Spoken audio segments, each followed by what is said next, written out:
All right, hey y'all, this is Karma, just coming in to give you some insight over this week. I know there's a lot of people in here saying, like, don't go to the Super Bowl. I mean, personally, I wouldn't be in a big crowd like that. I mean, not ever, but I don't feel great about it. But I looked at the transits that day and I don't feel like anything is like so off the wall that it would be completely dangerous. There's going to be a lot of security. So, but I do feel like there's something to be concerned about with these planes falling from the sky. I would be very nervous to travel right now. We do have the North Node conjunct Neptune. And so Pisces is at home in Neptune, right? Like it feels good in Neptune, but it's not we're not seeing things clearly. There's a lot of smoke and mirrors going on, and this conjunction is kind of a confusing time of where we're not even sure what to exactly believe. Now, Neptune and Saturn are going to leave Pisces, and anytime planets ingress from one sign to another, there's going to be big shifts. And I feel like we don't really know what's going on right now. Like there's so much secrecy and delusion and just nothing is clear. There's a lot of dishonesty going on right now energetically. We currently have Moon square Neptune occurring right now, so it is an emotional time, and it is a time where we don't really feel very stable because we're not really sure what's really going on.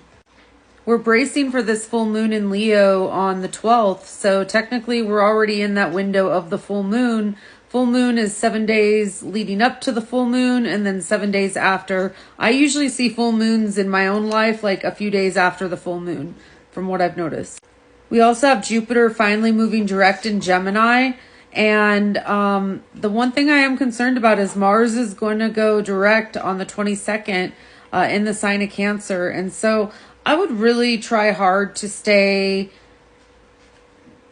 away during those few days around the 22nd. Don't be in big crowds. I feel like the tension that is going on in the country, the US especially, and really all over the world is reaching a climax. And I do think the next few months are going to be rather tumultuous, and I am more of an optimistic person, but at the same time, I am a realist, and I think that things are very precarious right now, but at the same time, I don't think that everything is what it seems. I said this in my last video, but the popularity contest was during a void of course of moons, which means like a planet will make an aspect and then it won't, it takes like a few hours, sometimes a day during this void of course moons. And it's kind of like a retrograde for the moon. The moon and the sun don't retrograde, but a void of course moons just means that it's not in a sign. And that happened during the popularity contest. And then we went right back into a Mercury retrograde. And we're about to enter Mercury retrograde in the next month. In the next few weeks, we'll enter the shadow period. So try to tie up your loose ends now.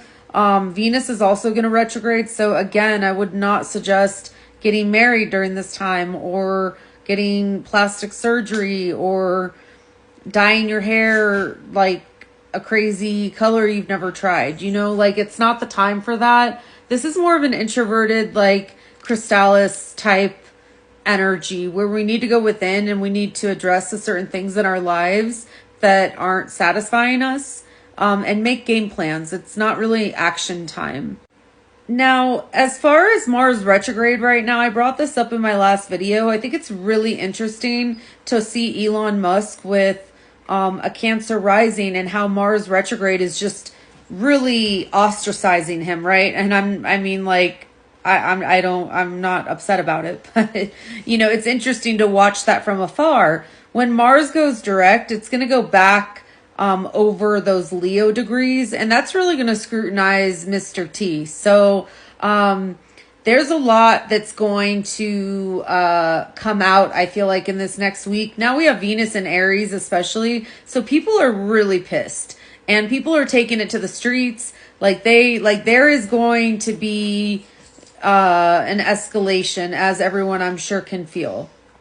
I'll always keep it real with you guys, but like honestly, you need to prepare yourself. You need to have water. You need to have shelf stable food. You need to have a first aid kit. You need to have pet food. You need to prepare yourself because things are going to rapidly change. We are not going to be able to get the food supply that we normally would, but this is all Pluto and Aquarius, right? Like Pluto and Aquarius is like live off the land, grow a community garden, connect with people, find people that align with your values and connect with them. You know, I feel like a lot of us in the West, we kind of have this like isolated mindset where it's like, I think we need to introduce more community in order to be strong together.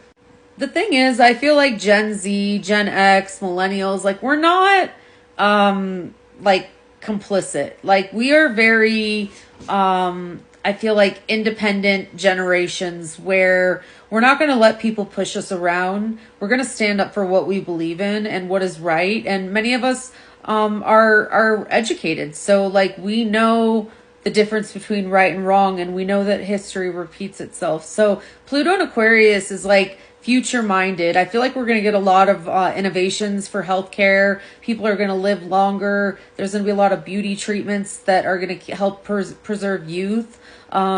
It's also going to be us like growing our own food. It's going to be us like sharing that food that we grow, or if you know how to knit, like sharing that, like, or if you, you know, like can help someone by going to the store for them, like do that, you know, like this is a time when we need to stick together and help one another because, Aquarius is about the rising of the people. It's not about tyranny. And, I said this before, like if Pluto was in Aries, I'd be like, oh yeah, we're in for a really scary next 20 years.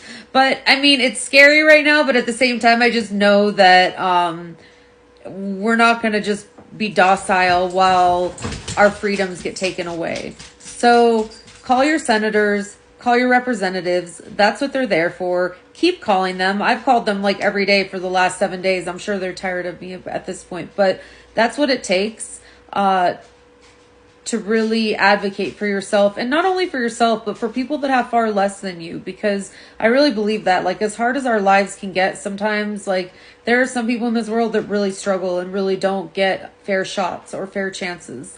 And so, it's wise, in my opinion, to have empathy. And that's a big part of Pluto and Aquarius. It's like we're transforming the way we feel about our society and about like our world as a whole. And we're realizing that we're actually a lot more alike than different. You know, we may have different beliefs, different religions, different cultural norms, but we all are human beings at the core. And I feel like Pluto and Aquarius is a big teacher for all of us because it's going to help us get together in a way that we haven't really seen. Again, the last time that Neptune entered Aries, which is going to be like this summer, you know, we did have the civil WAR. So I don't know if it's going to be like in the streets. I mean, I do think like the M law is probably going to definitely happen. But I feel like it's going to be like technological with the Aquarius, but everything's going to be videoed. Everything's going to be on camera. So, it's going to be a wild time, you guys. Prepare now. I'll talk to y'all soon. Bye.